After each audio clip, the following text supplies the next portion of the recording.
বেশিরভাগ সময়ই আমাদের হাত পায়ের সঠিকভাবে যত্ন না নেওয়ার কারণে প্রচণ্ড কালো হয়ে যায়। আমরা অনেক চেষ্টা করার পরও সেগুলো তুলতে পারি না।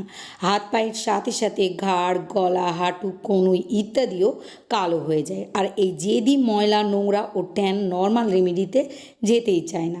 তাই আজ আমি আপনাদের জন্য এমন একটি স্পেশাল রেমেডি নিয়ে হাজির হয়েছি, যেটি ব্যবহারে আপনাদের সারা শরীরে জেদি, নোংরা, ময়লা, ট্যান ও কালচে ভাবকে তুলে ফেলে আমাদের ত্বককে ভেতর থেকে ফর্সা, উজ্জ্বল ও চকচকে বানাবে।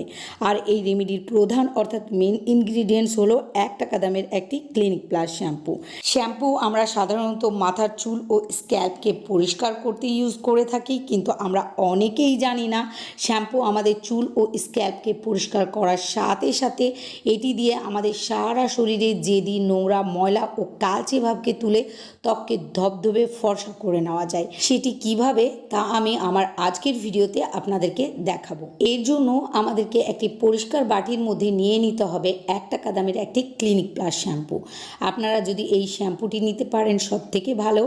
আর যদি আপনাদের কাছে এটি না থাকে, এর পরিবর্তে যে কোনো ব্র্যান্ডের 1 চা চামচ শ্যাম্পু অথবা বডি ওয়াশ নিয়ে নেবেন।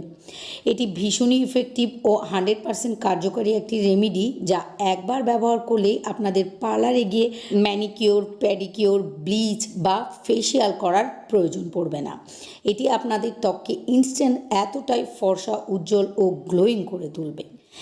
1 পাতা শ্যাম্পু নেওয়ার পর আমাদেরকে এর মধ্যে দিতে হবে 1 চা চামচ নারকেল তেল। নারকেল তেলও খুব ভালো ক্লিনজার, যা আমাদের ত্বককে ডিপলি ক্লিন করতে পারে। এছাড়াও নারকেল তেল আমাদের ত্বকের ভেতর পর্যন্ত গিয়ে আমাদের ত্বককে হেলদি ও গ্লোয়িং করে তোলে। এছাড়াও নারকেল তেল যদি নিয়মিত ব্যবহার করা যায়, তাহলে আমাদের ত্বকের ট্যান ও বিভিন্ন ধরনের কালো দাগ ছোপকে এটি হালকা করতে ও ধীরে ধীরে তুলে ফেলতে সাহায্য করে। এবার আমাদেরকে এর মধ্যে দিতে হবে সামান্য টুথপেস্ট। এখানে আমি কলগেট টুথপেস্ট ইউজ করছি। আপনারা আপনাদের পছন্দ মতো যে কোনো ব্র্যান্ডের টুথপেস্ট নিয়ে নেবেন। শুধু খেয়াল রাখবেন টুথপেস্টের কালার যেন সাদা হয়। আর টুথপেস্ট কখনো বেশি পরিমাণে ব্যবহার করা যাবে না, সামান্য পরিমাণে নিয়ে নেবেন। টুথপেস্ট যেমন আমাদের দাঁত ও মাড়ি পরিষ্কার করে দাঁতকে সাদা বানায়, ঠিক তেমনই ত্বকের নোংরা, ময়লা তুলে ফেলে ত্বককে ধবধবে ফর্সা বানাতে সাহায্য করে। নেক্সট আমাদেরকে এর মধ্যে অ্যাড করতে হবে লেবু। তবে আপনারা যখনই হাত পা পরিষ্কার করার জন্য লেবু ব্যবহার করবেন, তখন চেষ্টা করবেন পাকা লেবু নেওয়ার, কেননা পাকা লেবুর মধ্যে ভিটামিন সি ও রস দুটি অধিক পরিমাণে থাকে, আর যার ফলে রেমেডিটি আরও বেশি ইফেক্টিভ হবে। এখানে আমাদেরকে 1 চা চামচ লেবুর রস নিয়ে নিতে হবে। আশা করছি প্রত্যেকেরই হাত পায়ে লেবুর রস শ্যুট করবে। তবে আপনাদের ত্বক যদি ভীষণই সেন্সিটিভ হয়ে থাকে, লেবুর রস শ্যুট না করে, তাহলে আপনারা লেবুর রসের পরিবর্তে এখানে টমেটোর রস অ্যাড করবেন। আর আপনাদের ত্বকে যদি কাটা ছেঁড়া থাকে, তাহলে লেবুর রস ব্যবহার করবেন না। বন্ধুরা, আমার প্রচণ্ডই ঠান্ডা লেগে গলা বসে গিয়েছে, তাই ভয়েসটা একটু অন্যরকম দেখাচ্ছে। প্লিজ আপনারা এটা ইগনোর করবেন। নেক্সট আমাদেরকে এর মধ্যে দিয়ে দিতে হবে বেকিং সোডা। বেকিং সোডাও আমাদের ত্বককে ন্যাচারালভাবে ব্লিচ করে ফর্সা করতে সাহায্য করে। সেই সঙ্গে এটি খুব ভালো ক্লিনজার, যা আমাদের ত্বককে ডিপলি ক্লিন করে। এই পর্যায়ে আমাদেরকে সবগুলি উপকরণকে একসঙ্গে খুব ভালোভাবে মিশিয়ে নিতে হবে।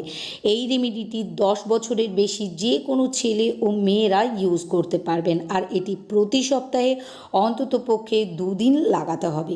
তাহলেই দেখবেন আপনাদের ত্বকের সমস্ত কালচে ভাব উঠে গিয়ে ত্বক ভেতর থেকে ফর্সা, উজ্জ্বল হবে ও ত্বক ফেসিয়ালের মতোই গ্লো করবে।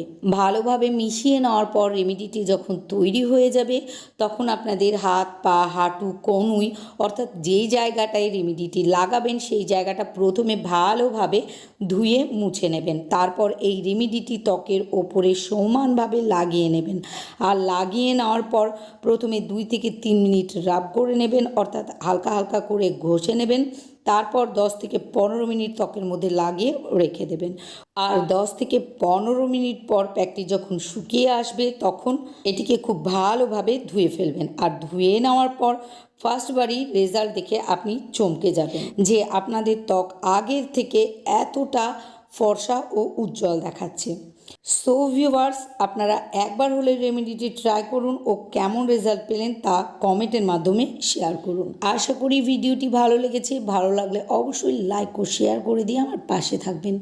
আর পরবর্তীতে এইরকমই ভালো ভালো ভিডিও দেখার জন্য আমার ইউটিউব চ্যানেলটিকে সাবস্ক্রাইব ও ফেসবুক পেজটিকেও ফলো করে রাখবেন।